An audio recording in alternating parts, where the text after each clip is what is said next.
All right, so in this lecture, we're going to be focusing on node completion and we're going to be talking about table completion. Now, these are a little bit slightly different activities, and we're going to see the difference between the both. Node completion is similar to form completion, but table completion is going to have a table where you'll have gaps where you'll have to fill the gaps. So it's a little trickier versus the node completion. This is, again, we're still focusing on part 2 of the listening test. Let's just get into it. So let's talk about a table and node completion. In a table, we get rows and columns with headings, and you will have different types of information there. All right. So let's just, I will just quickly show you. Sorry, I will start. So let me show you the type of information here. So on the left, you can see the node completion, right? So you'll have the instructions, no more than 3 words or a number for each answer. You've got the node completion, the National Arts Center, okay? And then on the right-hand side, you've got a table, right? You've got columns and you've got rows. You've got columns, date, time, event, venue, ticket price, and you've got in your rows, you've got Monday and Tuesday, Wednesday, the name of the days. Cool. It's a little bit harder to follow, but you should know, what are the differences. Let's just do an activity where you can synthesize the information. Section.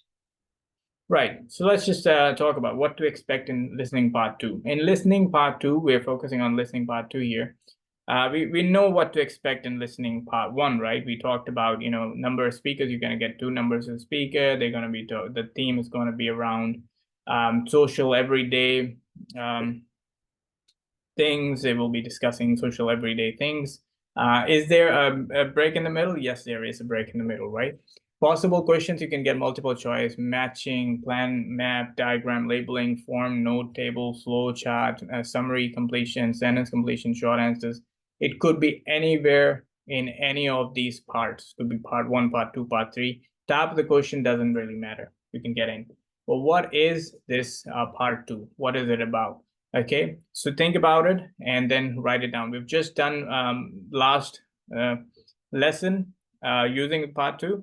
So you should know, what type of question and how many number of speakers you can get, and if there is a break. Okay, so guess that, and we'll review the answers together. All right, let's look at the question number 2.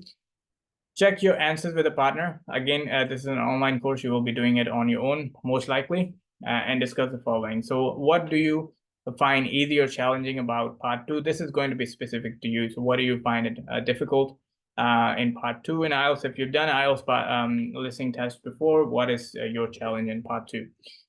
Synthesize that and come back and I will show you. We'll talk about normally. The problem here is obviously, following a lot of information because there's quite a lot of information and it's a different part.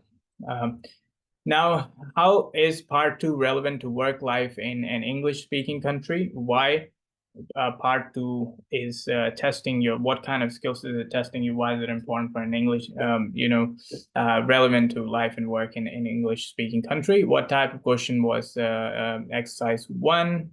Again, you need to, I showed you, 2 types of information. What type of questions did you get and what clues helped you to complete it? Looking at these 2, you can skip. It's okay because we're going to do more practice later on, so you can skip this one.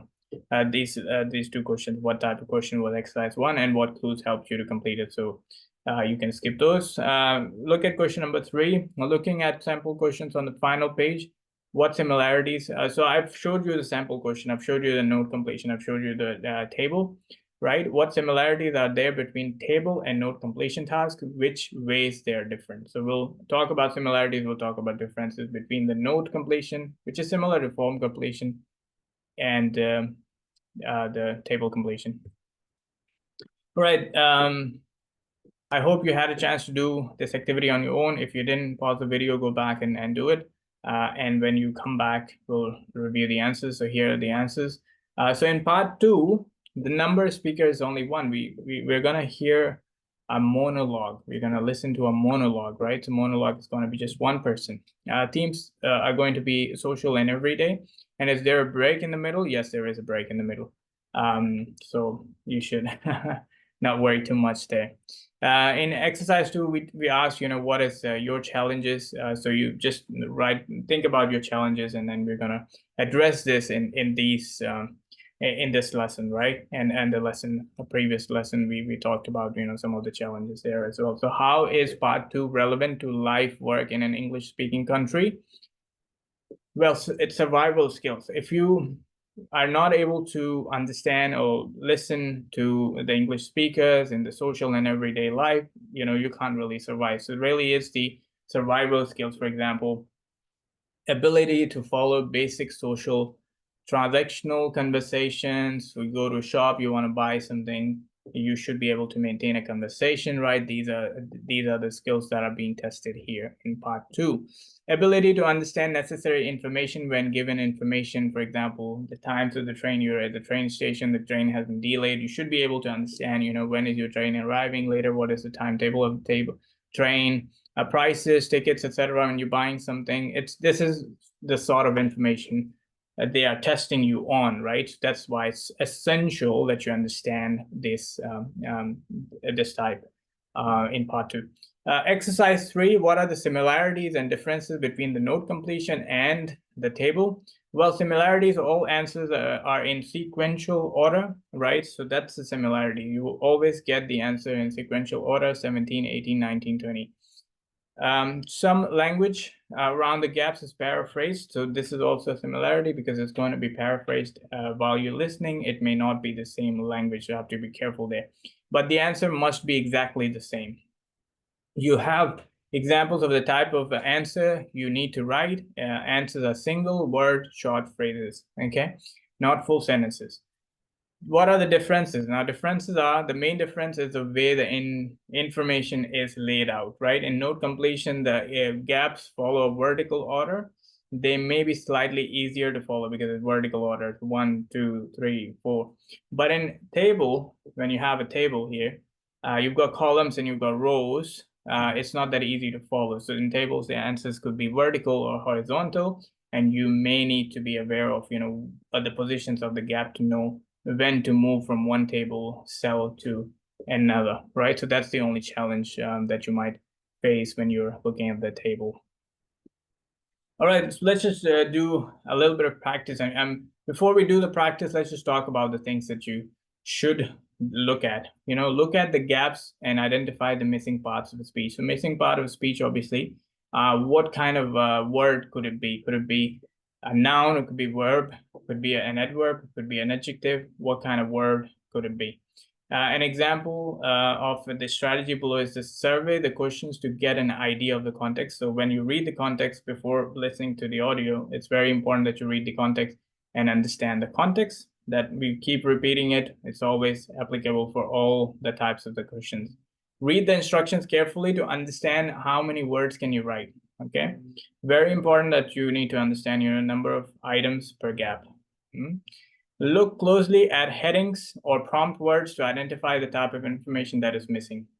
Okay, so keywords are going to help you to understand that. Very important, what type of information is missing? Is it a name? Is it a place? What type of information, okay? Look closely around the gap to identify the part of speech that is missing. The part of speech, obviously, again, noun, verb, adjective, adverb, what type of information or part of speech are we looking for, okay? Now let's just look at this note completion activity, right? And just understand, what type of information we might be looking at. We're going to do an activity to understand, what type of information we might be looking for. So here it's Farmers Festival, and days held is talking about, it's held on Saturday, Friday evening, Sunday all day, and then Sunday could be all day as well, or it could be just the evening or morning. Yeah, it's the time of the day. Types of events. What are the types of events? Fun fair for children, amateur, some sort of exhibition, and then pumpkin. What's the name of the event, right? And really, the noun you're looking for. Venues, playing fields, and it could be another place where it's happening. So it's the name of the place where the venue might be located, and the duties. What are the duties? Checking tickets, setting up tables, and disposal of something.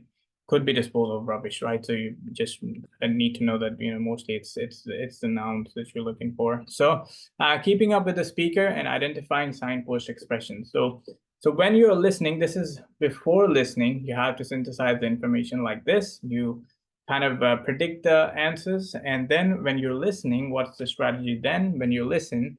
When to move on to the next question, keyword synonyms from the question. So as soon as you get the answer for what blank, you should keep moving with the speaker. You should not get stuck. If you didn't get the answer for one blank, you just guess it and then keep moving, okay? And don't get stuck at any blank. Now it's talking about field headings. So field headings in there, if you look at the headings here, days held. If he's talking about days held, keep moving. If he's talking about types of events, focus there. Focus on the types of events. If talking about venues, keep moving in a logical manner. Field headings, you've got days held, types of events, venues, duties. These are all going to help you to understand, what the speaker is talking about. So you just have to follow that. All right, let's do an activity. And in this activity, keeping up with the speaker, in note completion, let's just read this note out here. In note completion questions, just like in other question types, the recording will not always use the same language as the questions. Try to think of synonyms and similar words and phrases, okay? So read the question extracts, right? So you've got the extracts here, and this is what you're gonna be listening, okay? Extract and match the appropriate part of the note completion task. So you've got these fields, right? Days held, types of event, venues, duties, and the gaps are actually related to these fields. When you hear, let's say you hear the council, I'll give you just one example because I want you to do this on your own. When you come back, we will review this, but I'll pick one. Let's say I hear the local council has kindly offered us many locations for free. Are we talking about, we heard location, right? So we're looking for, what is this talking about? It should be talking about venue, because venue is a place. Okay, so that's how you should synthesize and think about how you can connect information.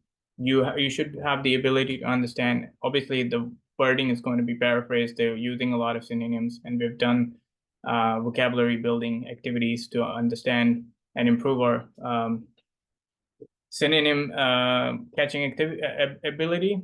So when you hear this, what kind of information you're going to be looking for? So match these, and when you come back, pause the video here, match A to 1 or 2 or 3, okay, or types of event or fields. You can match it to the fields. For example, A, if it's days held, types of events, venues, duties. B, what is it about, days of events, these kind of things. And when you come back, I'm going to share the answers with you. All right, I hope you had a chance to look at this activity on your own. Let's check the answers. So days held is B, right? So going back, B, we're expecting to see something in the region of 1,000 visitors over the course of a weekend. Types of event is A. So we go back, types of events. So to give you some idea of what's on, it talks about, what's on means what type of events you're gonna have. Venues, D, the local council kindly offered us, we talked about this, location for free, location is going to be venues. And then duties is going to be responsibilities for volunteer staff. What are the duties? These are all duties, right? Aren't they? Duties, responsibilities, that's a synonym that they are using here. All right, let's do this activity now. You're going to listen to the recording. Read the questions here. Okay, read the questions in the table. I'll give you about 20 seconds to read, and then I'm going to play the audio, and then you will have to listen for all the information and do it on your own. Okay? All right, let's do it. Section 2. You will hear a radio broadcast called Focus on the Arts. First, you have some time to look at questions 11 to 16 on page 4.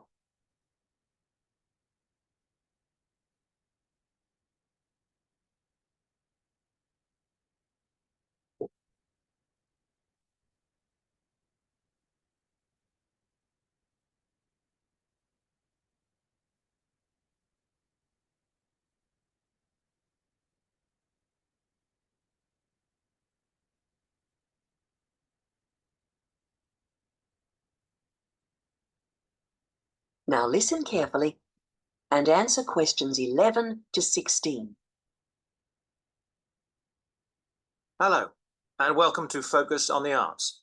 I'm your host, Dave Green, and this is your very own local radio program. Every Friday evening, we put the spotlight on different arts and culture facilities and look at the shows and events that are on offer in the coming week. And today, the focus is on the National Arts Centre. Now, if you don't already know it yourself, I'm sure you've all heard of it. It's famous throughout the world as one of the major venues for classical music. But did you know that it's actually much more than just a place to hear concerts? The centre itself is a huge complex that caters for a great range of arts. Under a single roof, it houses concert rooms, theatres, cinemas, art galleries, and a wonderful public library, as well as service facilities including 3 restaurants and a bookshop. So, at any one time, the choice of entertainment there is simply enormous. So, how did they manage to build such a big arts complex right in the heart of the city? Well, the area was completely destroyed by bombs during the war in 1940. So the opportunity was taken to create a cultural centre that would be what they called the city's gift to the nation. Of course, it took a while for such a big project to get started, but it was planned in the 60s, built in the 70s, and eventually opened to the public in 1983. Ever since then, it has proved to be a great success. It's not privately owned, like many arts centres, but is still in public hands. It's run by the City Council. Both our National Symphony Orchestra and National Theatre Company were involved in the planning of the project, and they're now based there, giving regular performances every week. And as the centre is open 363 days of the year, there are plenty of performances to choose from.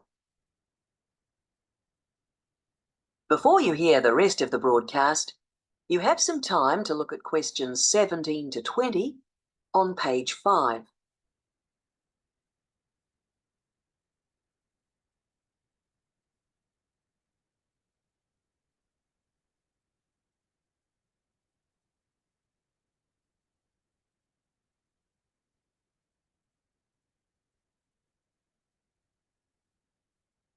Now listen and answer questions 17 to 20.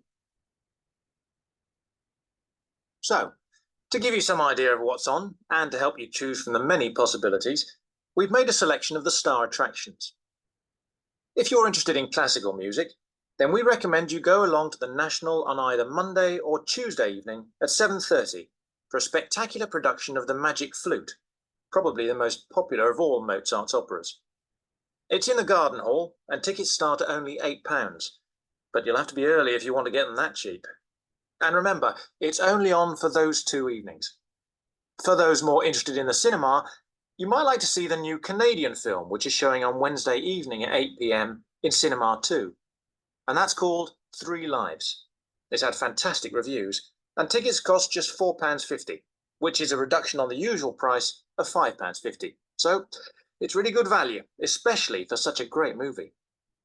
But you can see the centre's main attraction at the weekend, because on Saturday and Sunday, 11 a.m. to 10 p.m., they're showing a wonderful new exhibition that hasn't been seen anywhere else in Europe yet. It's a collection of Chinese art called Faces of China. That's in Gallery 1, and it has some really fascinating paintings and sculptures by leading artists from all over China. And the good news is that it's completely free, so don't miss it. So why not go along to the National Arts Centre next week for one or all of these great events? And you can always pick up a programme and check out all the other performances and exhibitions on offer, or coming soon, on almost every day of the year. Next week, we'll be looking at the new Museum of Science. That is the end of section 2. You now have half a minute to check your answers.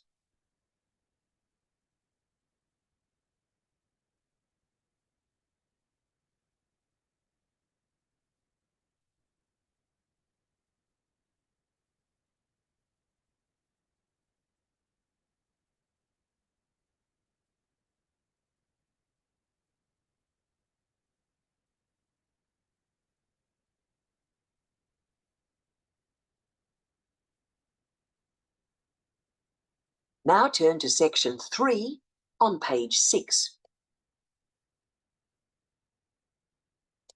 Okay, sounds good. So you've already had a chance to do the whole activity yourself, and you got a feel for how things move so quickly. And you can see, you know, in those days, 1940, 1960, things move very, very quickly. So you have to be careful. Now, if you were expecting what type of information you're going to be looking for, it's going to be easier for you, right? For example, in the table section in 18 and 20, you're looking for the name of the Canadian film, the art exhibition. So you already know it says wonderful exhibition. I hope you're not writing wonderful exhibition. It's going to be the name of the Faces of China, for example. So it's going to be the name. So that's the reason why before listening, you should know exactly what you're looking for. So I wish you all the best. This is great. Second, Let's look at the answers now.